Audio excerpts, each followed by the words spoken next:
One of the fun things about this movie is that it's completely absurd and ridiculous, and yet there's this quality to it where it's like, Onyx the Fortuitous does seem like a very real guy. And I guess the behavior is real even if the situations are absurd. And I was wondering if you could all sort of talk a little bit about what that tone was that you were trying to strike. I mean, you pretty much nailed it. It is basically grounding the absurd. That was kind of the mission. And having an emotional reaction that might be believable to an unbelievable circumstance. And that went for everyone. I mean, when I think I first talked to each of you, that was kind of the pitch, is it's not, we don't undercut circumstance or stakes. We take it seriously, even though it's very silly. Andrew's really good at writing like a complete world and really fleshed out characters. So it felt real. Every character had so much story and so much life in them that as long as we stuck to that, the absurdity around us just made for some fun. I think because you wrote everyone, I think, from a place of empathy, So if you didn't have to wink at the camera and be like, "Aren't we crazy?" Like if you came with compassion for your character and for the people, like if you came from that place, I think you could sort of go for it as long as it felt like you came from a place of heart. Mm-hmm. I love the comps of Ghostbusters and Gremlins. I mean, throwback 80s. I mean, we just had fun with it. Yeah, and as an actor, it feels super nice to be given the opportunity to play a character that's not so like two-dimensional and has like fully fleshed out history and life.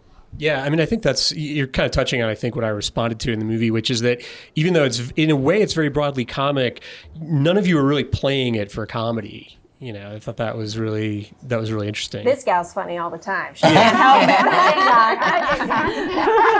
Well, it's really important. We're meeting our idol and we're, getting to spend a weekend at his house and, I'm in character right now.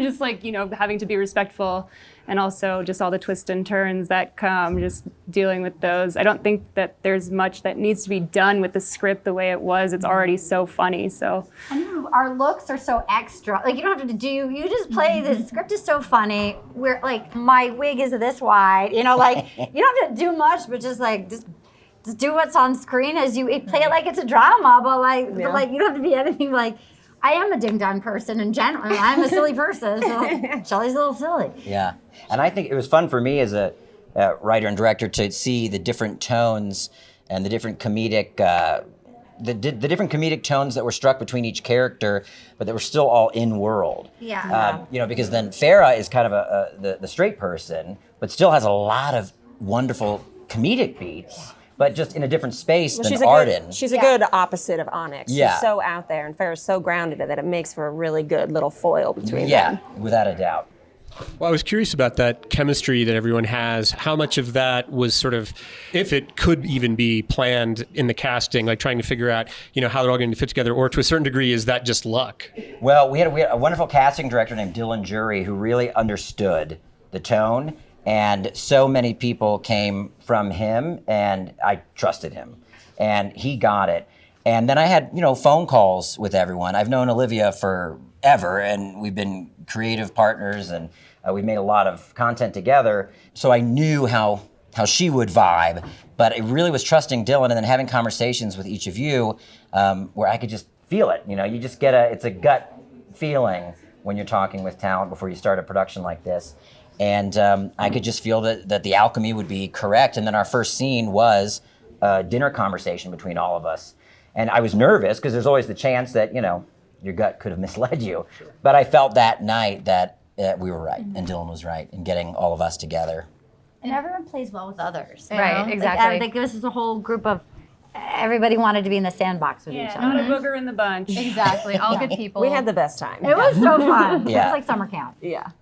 Well, it's interesting you bring up the dinner scene, and I feel like this movie, you have a number of scenes that, to me, are in a way the hardest thing to direct, which is just a group of people in a room talking. Like, that in a weird way, I think, is more challenging than doing an action sequence or something. So talk a little bit about your approach to that. Like, when you get those kinds of scenes, how do you approach covering them? How do you approach keeping them visually interesting, but without getting in the way of what the actors are doing? Yeah. Well, I'm an editor as well, and so I really like the musicality and the rhythm of dialogue and how it lands in a cut. So hopefully I didn't ever micromanage too much, but they were some of the most fun scenes to direct. because I could feel as we got our coverage that it was filling out the right space. So I'd have what I needed in the cut. And I think it's really just a matter of rehearsing and finding the timing as much as you can in a master before you pop in, because then it's kind of all baked into everyone's performance. And then because you're short on time, because it is still an indie, and there's a version of this movie that had nothing but monsters and mayhem and action sequences, but it did have to be filled out with a lot of these dialogue-heavy scenes where my DP, at the end of a lot of what you could consider basic coverage, would say, well, now let's do something weird. And let's just, with our last 30 minutes, who needs the weird shot in this scene? And who needs the extreme close-up in this scene? And just peppering in those specials. When you watch the cut, I think, it feels like we had more time than we did, because you've got these moments that are just highlighted with specials that we might have only done once at the end of our day. Our DP was so good too. He's so good. Yeah. I think because you are an actor too, that I felt it was always respectful. Like it was, like you wanted to do a good job for him, but he felt like you had room to bring yourself to the part without micro. But he was a lovely director to performers. Thank you. I learned a lot just watching you direct and being mindful of the continuity and watching you edit the film as we were shooting. It was so educational for me as a fledgling filmmaker myself. And another plug for Andrew, I was always so impressed by how he was able to switch from director mode to character mode. Yeah. It's like a completely different person, and it just happened in a millisecond. Seamlessly. He'd be like, all right, and we're going in 3, 2, and then get right into character. Well, and his your character is very dialogue heavy, and then you would have these huge chunks that you would get word perfect while also directing and kind of editing in your brain. I mean, like, it was fascinating to watch. Like, there was a lot of words per day that you had to spit out in like short amount of time. I don't know how he memorizes that. I mean, I've been seeing you do Onyx for a decade, and it used to exhaust you, I feel like, but now it doesn't. It just comes out of you. You don't even think about it. It's not draining, because he can be a draining person because he is emotionally attached to you, and you're emotionally attached to him. But during this movie, I was really impressed with how fast you could disconnect. It helps that I've performed the character for so long, because there is a rhythm to it that after I've written it is kind of just locked in. And if I can see a couple of the words, then the rest fill in pretty naturally. Do you just say because I it know as the rhythm. out loud as you're writing it? Oh yeah. Really? Oh yeah. Oh, my He first records pass. I record it. Really? I play it for Olivia. Yeah. Yeah. I'll write, and then and it'll be messy, and it won't really sound like Onyx, and then I'll read it out loud. And unfortunately, when I read it out loud, it always means I have to add like 30 more words for it to sound like Onyx. Huh. Yeah. That's interesting. Yeah. Yeah, I was wondering watching the movie if you were the kind of actor who has to stay in character the whole time, and I thought, well, that would be an unfortunate way for you to be directing the movie. But It'd be exhausting. You're so grounded too. Like, he's so gentle and calm, and like, it was fascinating watching the switch, because this was his energy the whole time, and we didn't have much time to shoot it. It's a big production and big days, big effects, and he was just this very calm presence who then turned into Onyx. It was fascinating. I was like, I've said this before. I think he's a savant. I think he has his vision, and it's so fun to watch. It's a pleasure to watch somebody who's like in their zone doing it. Well, Onyx is kind of a lightning rod for all of my anxiety and stress, so it helps that I have him to put all of that into, so that I can appear calm. Otherwise, Let me tell you, he's not calm. And let him freak out. Yeah. That's nice. Well, and did you find editing the movie, this is the first time you're editing this character in a feature-length context. What are some of the challenges that came up?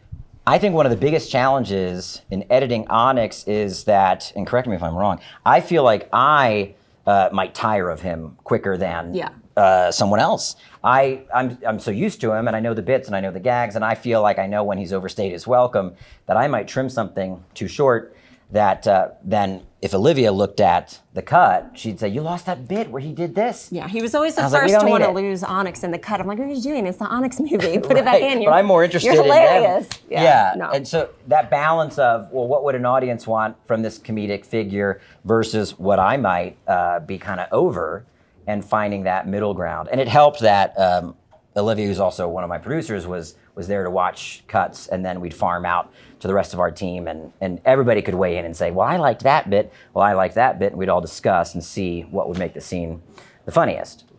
There was a 3-minute long dance sequence that's not in the movie. And I'm super bummed. It is a really funny dance sequence, Yeah. and I hope it exists somewhere on the internet one day. Yeah.